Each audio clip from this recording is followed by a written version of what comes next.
Hello dear students, welcome to BPIC online classes. How are you all? I hope you all are very well. मैं मानसर twelfth class की sociology की part first की chapter 1 का revision का video second लेकर आया हूँ, जो कि वीडियो सेकंड में आज हम चर्चा करेंगे कि यूनिट फर्स्ट में जो क्वेश्चन पूछे गए हैं वो क्वेश्चन कैसे पूछे जा सकते, इसके बारे में हम चर्चा करेंगे। जैसे सबसे पहले इसमें जितने भी क्वेश्चन यूनिट फर्स्ट में आएंगे सारे मल्टीपल चॉइस अर्थात बहुविकल्पीय क्वेश्चन रहेंगे। तो बहुविकल्पीय क्वेश्चन कैसे पूछे जाएंगे इसके बारे में चर्चा करते हैं। जैसे पहला क्वेश्चन दिया गया है कि समाज के व्यवस्थित अध्ययन के लिए किस पक्ष का अध्ययन आवश्यक है। समाज के व्यवस्थित अध्ययन के लिए किस पक्ष का अध्ययन आवश्यक है। समाज का जो व्यवस्थित अध्ययन करने के लिए किस पक्ष का अध्ययन किया जाता है, इसके बारे में चर्चा करेंगे। जैसे नंबर 1 है संगठनात्मक पक्ष, सेकंड बी पॉइंट संरचनात्मक पक्ष, सी ए तथा बी दोनों, डी कोई पक्ष नहीं।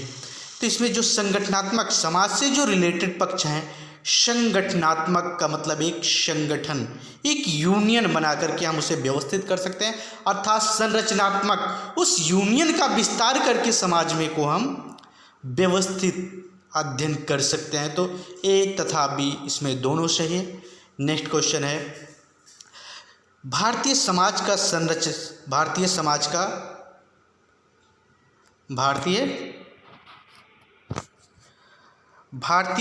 का संगठनात्मक आधार है।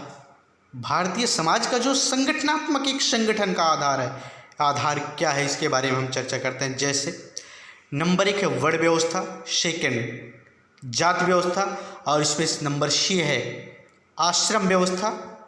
वर्ण व्यवस्था को आपने पढ़ा है कि भारत में जो जातीय समूह को बांटा गया और 4 वर्णों में बांटा गया, ब्राह्मण, क्षत्रिय, वैश्य, शूद्र, इन 4 वर्णों में बांटा गया है। सेकेंड पॉइंट जात व्यवस्था, आश्रम व्यवस्था, ये तीनों चीज ही संगठनात्मक आधार पर भारतीय समाज स्थिर है, इसलिए इनमें से सभी सही हैं। नेक्स्ट क्वेश्चन है भारतीय समाज की मौलिक विशेषता है। अब हम भारतीय समाज की मौलिक विशेषता के बारे में चर्चा करते हैं। जैसे नंबर ए दिया गया है अनेकता में एकता, वर्णाश्रम और जात व्यवस्था, बी है वर्णाश्रम और जात व्यवस्था, सी है संयुक्त परिवार प्रणाली, और जो डी है ये सभी। जो भारतीय समाज की मौलिक विशेषता है वो अनेकता में एकता और वर्णाश्रम, जात व्यवस्था, संयुक्त परिवार प्रणाली, ये सारे पॉइंट भारतीय समाज की मौलिक विशेषता के अंतर्गत आते हैं। तो नेक्स्ट क्वेश्चन है भारतीय समाज में व्यक्ति के संपूर्ण जीवन के व्यवस्थित कर्तव्यों को निर्धारित करने वाली व्यवस्था है। भारतीय समाज में व्यक्ति के संपूर्ण जीवन के व्यवस्थित कर्तव्यों को निर्धारित करने वाली जो संस्था है वर्ण व्यवस्था, आश्रम व्यवस्था। तो जो इसमें सही ऑप्शन है वो बी ऑप्शन सही है। आश्रम व्यवस्था भारतीय समाज में व्यक्ति के संपूर्ण जीवन के व्यवस्थित कर्तव्यों को निर्धारित करने वाली संस्था है आश्रम व्यवस्था।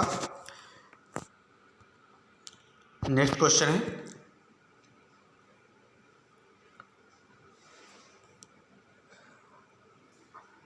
आश्रम व्यवस्था का सर्वाधिक महत्वपूर्ण आश्रम व्यवस्था का जो सर्वाधिक महत्वपूर्ण आश्रम माना जाता है वो है गृहस्थ आश्रम। आश्रम व्यवस्था का सबसे महत्वपूर्ण आश्रम है पहला ब्रह्मचर्य, गृहस्थ, वानप्रस्थ, संन्यास। इन आश्रमों के बारे में आपको चैप्टर के अंदर डिटेल में पढ़ाया गया है। तो वानप्रस्थ आश्रम क्या होता है, गृहस्थ आश्रम क्या होता है, ब्रह्मचर्य आश्रम क्या होता है और संन्यास आश्रम क्या होता है, इन सब के बारे में डिटेल से पाठ के अंदर चर्चा की गई है। तो यहाँ पर आश्रम व्यवस्था में जो सर्वाधिक महत्वपूर्ण आश्रम है गृहस्थ जीवन के गृहस्थ आश्रम है। नेक्स्ट क्वेश्चन समाज को सुव्यवस्थित तथा संगठित बनाने के लिए क्या प्रावधान है। कर्म एवं पुनर्जन्म का सिद्धांत। जो समाज को सुव्यवस्थित तथा संगठित बनाने के लिए प्रावधान किया गया है कर्म एवं पुनर्जन्म का सिद्धांत, बी है वर्ण व्यवस्था। सी आश्रम व्यवस्था, डी इनमें से कोई नहीं। तो जो समाज को सुव्यवस्थित तथा संगठित बनाने का प्रावधान है वो वर्ण व्यवस्था में है। नेक्स्ट क्वेश्चन है, परंपरागत रूप से भारतीय समाज में ऋण माना जाता है देव ऋण, ऋषि ऋण, पितृ ऋण, ये तीनों। तो जो परंपरागत रूप से भारतीय समाज में ऋण माना जाता है वो देव ऋण, पितृ ऋण और ऋषि ऋण, ये सभी ये तीनों माने जाते हैं, ये तीनों। नेक्स्ट क्वेश्चन है, हिंदू समाज में व्यक्ति के कितने पुरुषार्थ निर्धारित किए गए हैं। जो हिंदू समाज है, हिंदू समाज में व्यक्ति के कितने पुरुषार्थ निर्धारित कर किए गए हैं, 2, 3, 4, असंख्य। तो इनमें हिंदू समाज में जो व्यक्तियों के पुरुषार्थ निर्धारित किए गए हैं वो 4 हैं। नेक्स्ट क्वेश्चन, उस संस्कार को क्या कहते हैं जिसमें व्यक्ति यज्ञोपवीत धारण करता। उस संस्कार को क्या कहते हैं जिसमें व्यक्ति यज्ञोपवीत धारण करता है। यज्ञोपवीत का मतलब यज्ञ करता है, यज्ञ हवन करता है, अर्थात उपनयन संस्कार में व्यक्ति यज्ञोपवीत धारण करता है। तो बी ऑप्शन सही है। भारत में उपनिवेशवाद के प्रसार की प्रक्रिया का उदय हुआ। भारत में उपनिवेशवाद की जो प्रक्रिया स्वरूप का उदय हुआ, अंधविश्वास, बी है राष्ट्रवाद, सी है पाश्चात्य सभ्यता के प्रति अंधभक्ति और जो डी है अपने देश का विरोध। तो इसमें जो राष्ट्रवाद है, भारत में उपनिवेशवाद के प्रचार की प्रक्रिया स्वरूप का उदय राष्ट्रवाद से हुआ है, राष्ट्रवाद से हुआ है। तो ऐसे क्वेश्चन यूटी फर्स्ट में पूछे जाएंगे, जो कि हम कुछ अदर क्वेश्चन आपको मिल सकते हैं पैराग्राफ से, हम उनके बारे में चर्चा करेंगे। जैसे कुछ पुस्तकों के बारे में भी आपको कुछ क्वेश्चन मिल सकते हैं। जैसे धर्मशास्त्र का इतिहास पुस्तक के लेखक का नाम लिखिए। धर्मशास्त्र का इतिहास पुस्तक के लेखक का क्या नाम है, नाम लिखिए। तो धर्मशास्त्र इतिहास पुस्तक के लेखक का नाम पांडुरंग बाम, पांडुरंग बाम का धर्मशास्त्र पुस्तक के लेखक पांडुरंग बाम का। Next question, Hindu social organization पुस्तक के लेखक का नाम लिखिए। हिंदू सोशल ऑर्गेनाइजेशन पुस्तक के लेखक का नाम पी.एच. प्रभु है। हिंदू सोशल ऑर्गेनाइजेशन पुस्तक के लेखक का नाम पी.एच. प्रभु है।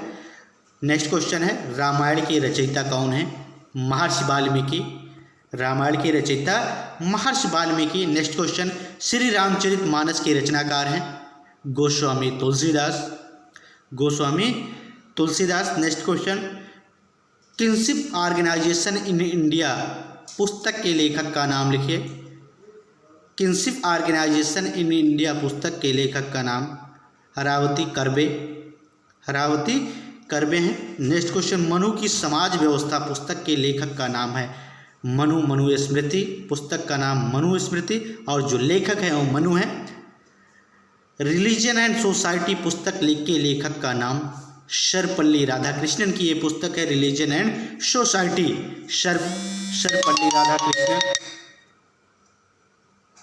सर्वपल्ली राधाकृष्णन।